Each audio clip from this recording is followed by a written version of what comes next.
And now, an exclusive first look at the upcoming project from Black Channel Films.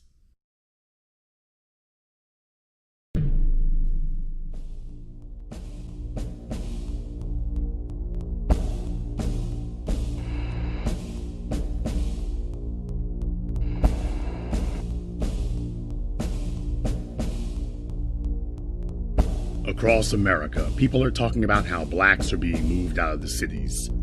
Well, I'm here to tell you, if you live in Harlem, DC, Detroit, or LA, you don't have to worry about gentrification any longer, because it's already over. Gentrification is basically class warfare. It actually results in the death of people, and it results in the displacement of communities. Gentrification has been discussed in the context of cities like New York, other places such as Chicago, Los Angeles, San Francisco, but now we're looking at the phenomenon of gentrification occurring in most cities across the country. My tax dollars have been used to create financial incentives to get developers to build housing where there are $2 million penthouses and $3,000 a month studio apartments being created in Harlem. Is that for the people who live in Harlem who make a median income of $37,000 a year? It is not. Who is the development being done for? If development is accompanied by eviction, then that's a problem. There's no hiding your head in the sand any longer, because whether it's removing you from your own history or from your own home, the rich are here, and you will be moved. Give me 20 years and there will be little to no black people living in Manhattan except for those that live in public housing.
Claud Anderson, EDD, is in the building, and I would like to introduce him to the stage. I would like to welcome him to the Black Empowerment One Convention. May Dr. Claud Anderson please come to the stage.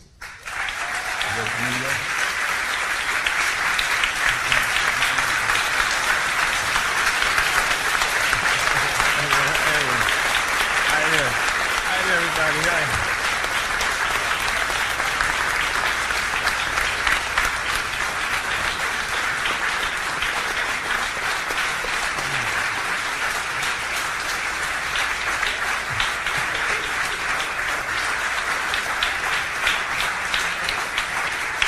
Okay, thank you. You're not going to normally use this? Okay. Thank you for that very much appreciated applause. Let me say I am purely delighted to be back in Chicago with some of my people.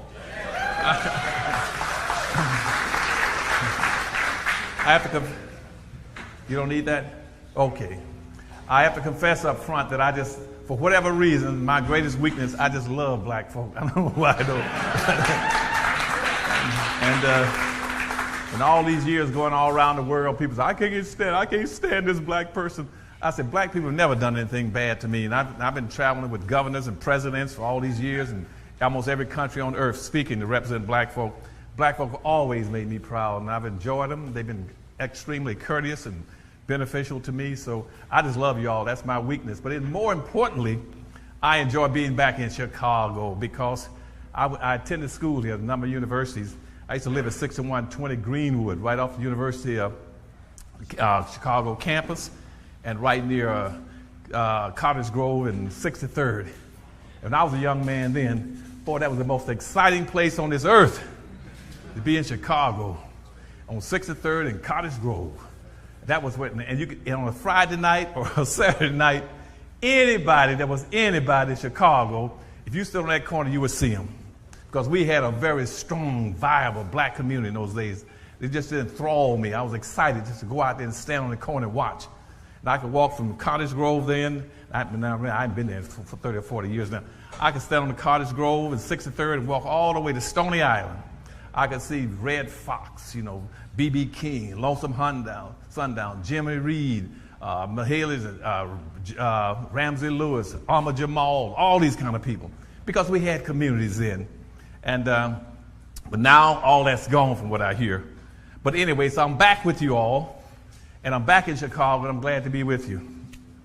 Now, Jason Black asked me to come here on his invitation and says that, I said, what do you want me to do? He said, I want you to talk about the state of black America, point one, and two, tell us what we should be doing to correct some of the problems. First, tell us where we are.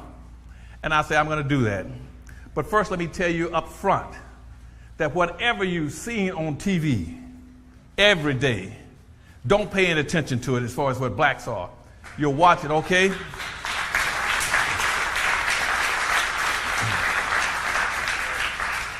They have a special class of a black overclass in America whose primary sole responsibility is to anesthetize you, to zombify you, to hypnotize you, and give you the fraudulent belief that somehow black folk are moving forward and advancing in America.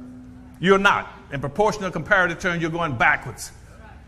And here's what capitalism is. Then capitalism is this: owning and controlling the land, the resources, and tools, and using other people's labor to enrich yourself. That is capitalism. Let me tell you again. Capitalism is owning the land, the tools, and the resources, and using other people's labor to enrich yourselves.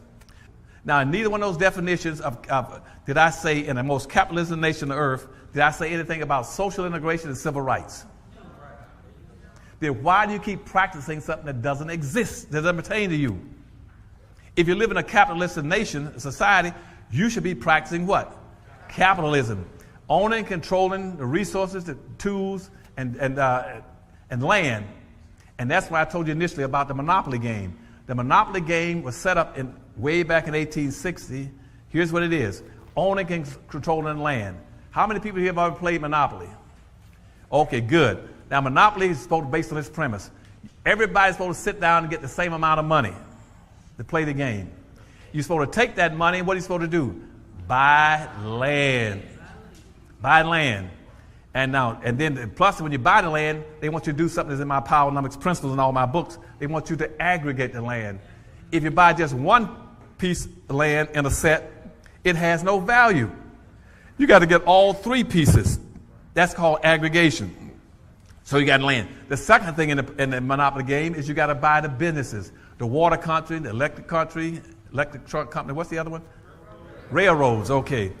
You got to have businesses. Here we are. We don't own the land because they never gave us any land, wouldn't give us any land. We're playing a real-life monopoly game. We don't own any land. We don't own the electric company, the railroads. We don't own any businesses. Okay. And then the third thing, you're supposed to be able to improve the property by putting houses on it, stuff like that, a lot of houses, but in combination. So you can generate 3 or 4 and get a lot of money. But black folk at one time by 1920 had over 20 million acres of land. They let it dissipate and got away from it. They don't own it down there about 300,000 acres. They lost 19 million acres of land between 1920 and 1950. So they don't own any land. They don't own that land also, so put hotels. Where are the hotels? We finally got one black hotel in New York now. I mean in Washington, D.C. We don't own any hotels, so we play a monopoly game with no hotels either. Now, how can we play a game, on this rule of owning and controlling land, resources, and tools, and generate wealth? We're playing a real-life monopoly game by throwing the dice and hoping that the dice will land on the right property. On what's the right property? Income tax reform, free parking. Going around the board, just rolling the dice with no money, no land, no buildings, nothing. And sooner or later, we're going to throw the dice and the lands to throw us on the wrong property, and what happens? We go past go, don't collect $200 and take your butt straight to jail. That's why you got all these blacks sitting up in jail. You're playing a game that your deck is stacked against you because you're not playing to play the rules. Because again, what you're doing is that you're eradicating your own history of your treatment, how you've been mistreated when you say, I'm just like a Mexican, I'm just like a Hispanic, we all together. And right now what they want to do is they put those groups in protected class, and Obama just proposed to put transsexuals into a protected class. Even though back in the 1860s, they took black folk out of the Freedmen Bureau. Now they're protecting all these groups, all these immigrant groups coming and getting all these protections, and nobody wants to protect black folk. Because we've been trained to go around and want to save the world, save the world. Stress your exceptionality and say, don't put us in any of these broad categories. Put us, everything coming to black folk, we want you to put it out in front of us where we can see it. If it's for us, let us see it. Point one. And secondly, do not give us any more symbolism. No more symbolism for black folk. Yeah, okay? They're always trying to give black folks symbolism. Well, look what we've done for y'all. We gave y'all Martin Luther King's birthday. Who cares? That doesn't put no biscuits on no black folks' table. I want you all to only take and want and demand that which you can count and measure. See, if you can't count and measure, we don't want it. Don't be telling us, well, we're gonna give you all a special holiday. No, I don't want no special holiday. Give me some money, okay? And so that's the first thing. Go to your blackness, claim your exceptionality. Don't let anybody equate you to anybody else. When all these people run across the board and say, we're equal to you, no, you're not equal to me. The next thing I want you to do is that now we can go back and build our communities because we're going to play a real-life monopoly game. And you got to have the land. I want you all to start building black business communities. Build a black business community someplace. Because otherwise you cannot get wealth unless you have a community. Right now, we do not have not one single solitary black community in the entire United States. It is impossible for you all to play and win in this society because the deck is stacked against you. They want you to play as individuals, an unknown person where you don't know each other. You go back and say, no, we're going to build black business communities. Now, why don't you have any communities? Because, see, everybody else has communities. And we tried to build a black town in Detroit, Michigan. They said, that's divisive. This is advice for you all to build something for black folk. I had a plan laid out to build a black business district in the city of Detroit. And whites and all the other groups marched downtown. Here's the Mexicans in Detroit, Hispanics in Detroit, Asians, Arabs, Dearborn is all Arabs. They all marched downtown to protest my building a black business district for black folk.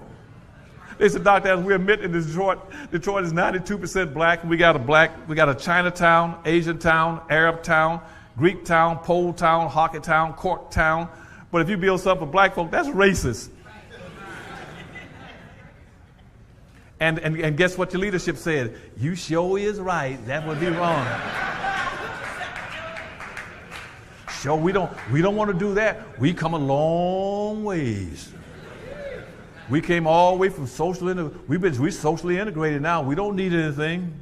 And I said, but you don't have anything. Yeah, I know, but the little bit we got, if we try to build something for black folk, they'll take that away from us. And that took me back to 1935 when a guy named George Gershwin wrote a play, an opera called Porgy and Bess. And right in the middle of the Porgy and Bess, they got porgies out in the middle of the black neighborhood singing, we got plenty of nothing, and nothing is plenty for us. I said, nobody's that silly. And just think in Detroit, Michigan, when I was outside that business district, black folk had an annual disposable income in Detroit of about $11 billion between the city and the schools and everything else. Disposable income.